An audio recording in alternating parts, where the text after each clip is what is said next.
sounds good. I like that. We gotta lock the doors better. Yeah, I know.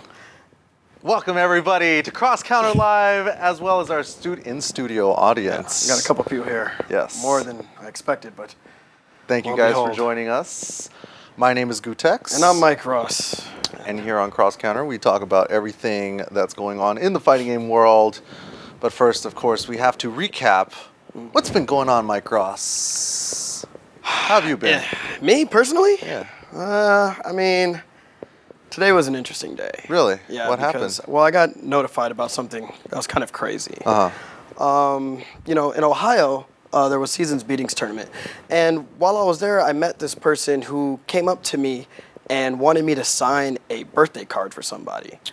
And somebody that you didn't know? No, somebody I didn't know. She just came up to me and said, my boyfriend would really appreciate it if you sign this card and give it to him, or, just address it out to him and stuff like that. What a thoughtful young lady. Yeah, and I was like, that's such a thoughtful thing. I'm going to do that, because I'm a good dude. That's what I do. It's good deeds. So what I did is, I signed it. I gave it to Combo Fiend and Justin Wong. I let them all sign it. People I just found in my area. And she was so thankful for that. And she just messaged me today that she gave the card to her boyfriend. And, he was super happy about it. And then just like an hour later broke up with her. So maybe it wasn't such a good I'll never gift? sign anything. That's what the moral of the story is. If you want to keep your relationships intact, don't have me sign anything for any birthdays or Ever. anything. It's not a good idea. yeah. Well, how was your weekend? Kiss of death. Yeah, because mine was, that's how I went. So how about you? Oh, I had a fun weekend. I was down in Anaheim for BlizzCon. I don't know if you know this about me, Mike, but I am awful at every other game. Well, at every game, really. I'm just less awful I was about to correct you on that, but it's okay. You got it. I'm just less awful at fighting games. Okay. But I'm especially bad at StarCraft. Correct. But every year, somehow, for the past several years, I've been making my way down to BlizzCon, and every year it's always fun, always an adventure to catch up. Do you get in the same way you get into the Capcom fight clubs? Actually, I go underneath. Okay, all right. And tunnel into the middle Straight of into Anaheim. the soundproof booths? Yeah. But it was a fun weekend, got to hang out with a bunch of familiar faces I hadn't seen in a long time. Dudes like DJ Wheat, Slasher, Tasteless, and Artosis. Of course, Ben from Twitch, all the Twitch guys. And it was cool because on Saturday night there was a Twitch/EG party. A Twitch EG I don't know, it was like a whole bunch of people on the flyer, but it was funny because Slasher recently lost a bet, and for a lot of people that don't follow maybe the esports world, maybe only follow fighting games, Slasher of course is the host of Fuck Slasher on MLG, and one of the hosts of Live on 3, and big esports guy. And he lost a bet recently. I don't know if you heard about it, but I knew there was some bet at stake, but I don't know what it was. Yeah, so the bet was that if a foreigner won a tournament in Korea, he would shave his head. And so the head was That would have shaved. been a safe bet to do, though. I would have, it seemed pretty, I don't think he would have, risked his hair lightly because, he had very long, flowing, Beautiful hair. But let's take a quick look at this clip because I just wanted to share it with everybody. You can see here, there's maybe no audio, but I'm here down in front. And you can see, there he is, getting his head, there's his lovely girlfriend, telling him it's okay. I will still like you after you have your head shaven. It was pretty funny. But anyways, we don't have to watch the whole thing. You can see right there, DJ, we just like, yes, because he just got his head shaved. And I believe we have a picture of the finished product. After Wow. I told him it was an upgrade. No, it is an upgrade. That's what I'm like, Yeah. why didn't you do that like years ago? I don't know. About I don't know. time. So that was. Oh, and of course, I also wanted to share a clip of how it looked during the finals, or right after the StarCraft finals finished. Okay. Keep in mind, in Street Fighter, when we talk about a big prize pool, we're like, yeah, there's gonna be like $5,000 there. $5,000. But of course, in StarCraft, it's a little bit different. So let's take a look at this clip. Give yourselves a round of applause. This has been BlizzCon. So notice the immaculate stage production. you can't really see how many people are there, but there was like thousands and thousands of people there. The winner, they're gonna pull up the checks right here. Okay. And you can see how much money these guys won for first, second, and third place. Both Koreans, both on the same team, MVP and Nestea.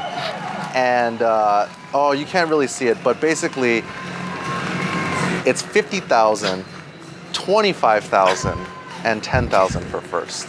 So just so everybody knows where we're at relative to the rest of the world, that is the current state of esports. So it's StarCraft, League of Legends, Street You Fighter. got to bury under the ground? But that was my weekend. It's all right. I just wanted to share that with everybody because, it's important to know what's going on in the outside world. Because No, it sometimes is. we get so trapped in a bubble. But it's okay because we still have winners here. We do have winners here. And I think it's time to bring on some of those winners right now. Absolutely. We could bring on Ultradavid and James Chen. Thank you for coming on the show. Thank you for coming on. Take a seat, please. Well, we got some experts here. Yes. We got some experts, and we need to talk about some stuff. First off, how have you guys been?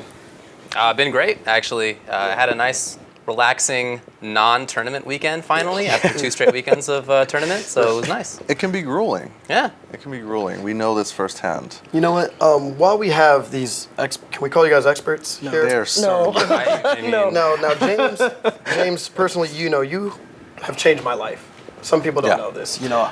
I thought we weren't going to talk about that. We got to publicly. talk about this. We got to talk about this. When I entered the scene, Okay. I knew you as JC Henser. Yes. I also knew you as JC Henson. Yeah, you made the sickest videos in the world. As right? well as the sickest FAQs and strategy guides. That is correct. So perhaps I'm going to ask you a favor, JC Henser, today. Okay. There was a tournament that recently happened, the Curly Mustache tournament. Yes. And first off, we got to give credit to, I guess, the king of the East Coast. Yes. The best player. King of the player East in the Coast. world. If you guys Best missed in the it. world. That's right. Noel Brown. Yes. for those that don't Noel know. Brown winning the Curly Mustache tournament. That is correct. But in that tournament, there was a glitch. Oh, And we're hoping that you might be able to explain what happened. Can we look at the clip Yes. first? Let's take a look at this clip real quick. Oh, Phoenix got caught. He called her out. She's already dead. What the hell just happened, man? You called Phoenix as an assist?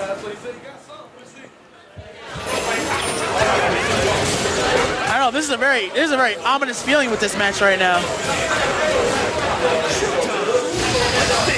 Oh, there it is! There it is! Oh my God! There you go! He's moving. The game is done. The game is over. Welcome to the world of Marvel vs. Capcom 3. What's going on? What is this? This is What is- godlike. What is this? What is this? The game is broken. Look at that! What just happened? What just happened? Hold on, time out. We're gonna let this match go. Chris G looks so mind fucked right now. Look at that shit! Alright. Alright, hold on.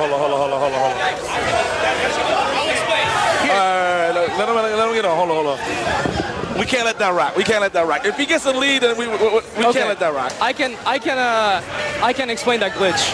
If you do a wild stomp into the, wild stomp is cancelable into another stance, aka the stinger. And while you do the stinger, if you do THC, somehow the game cancels the THC by the stance. All right, hold on. Time out. All right. so first of all, Yes. All right. I feel like that has officially heralded Marvel 3 into the Marvel 2 Yes. level of Yes. quality glitches right there. That's the first one, is it? It's one of the first crazy major ones like that. So I think I almost feel like if Marvel 3 didn't have glitches like that, there's something wrong with the game, to be honest. So, but yeah, I mean, that was the first time I had seen it too. So it was actually kind of surprising to me as well. So, And yeah, I think Marlon Pie actually did a pretty decent job explaining what happened there. So Yeah, I didn't realize Marlon Pie, he went in. Yeah, well, speaking of glitches, can we talk to you guys about Street Fighter Cross Tekken? That's a great intro. Yeah, well, I'm just saying. Sure. Yeah, let's do this. recently the gym system was kind of unveiled, and I guess it caused a ruckus, right? It has caused quite the ruckus. I mean, recently there was an article posted on SRK, on shoryuken.com by Keats. And in that article, he kind of explains how the gem system could potentially be a problem, especially for tournament organizers. Yeah. How do you feel about that, David? Well, I definitely agree with him that the gem system can be a problem for tournament organizers in just a bunch of different ways. One is that different setups might have different gems on them, depending on whether they were, they got the pre-order version or the proper DLC, all that kind of stuff. Then from the perspective of actually picking the gems in the match, that might take a really long time, depending on how they arrange it, because there might be hundreds of gems, and it's just hard to imagine that moving quickly enough to really, have a tournament run on time. That's true, because I mean, the thing that I hate more than anything, is button checks. Yes. And that Yeah. takes too long. Yeah. We're having to wait to see, blah, blah, blah. You can't even press the button to make it quick and easy. So the gem selection, there's only a couple button combinations, but if there's hundreds of gems, that could take possibly, back to the CVS 2 days of tournaments. Exactly, yeah. Well, okay, just to be fair, nobody's even seen how they're going to lay out the gem system, the gem selection screen. Because, if you had 15 seconds, 20 seconds. A timer on the gem. Okay, well, I mean, in a tournament setting, you would know what gems you were going to play or what we're looking for. So, I mean, if it were me, just thinking about how you would set it up, maybe you would use the stick to scroll through different groups of gems and be like, all right, well, I want this one, this one, this one. It's all just depends on how they lay it out, right? There could be a chance that some gems may be character specific. So if you pick Ryu and it's like Fireball is no longer air blockable, right? Yeah. Maybe then they'll narrow it down to 20 gems you can pick from. I don't know. I'm optimistic for the gem system. I'm optimistic. Are you? No, I really am. I need. You're excited about the gems. I think, Yeah, between you and I need any advantage I